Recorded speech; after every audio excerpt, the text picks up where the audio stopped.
สภาพอากาศบ้านคอยแต่เศร้ามามีลมหนาวพี่น้องหนาวพอนิดหน่อยห่มเสือละโตละซองก็พอดีอุ่น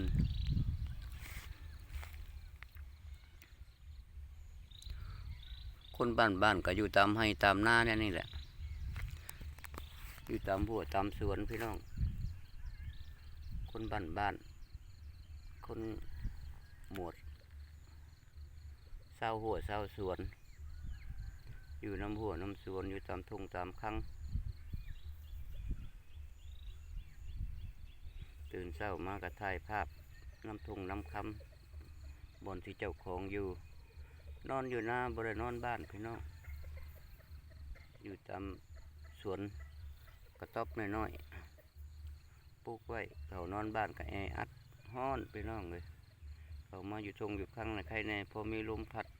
พอเย็นสบายหน่อยหนึ่ง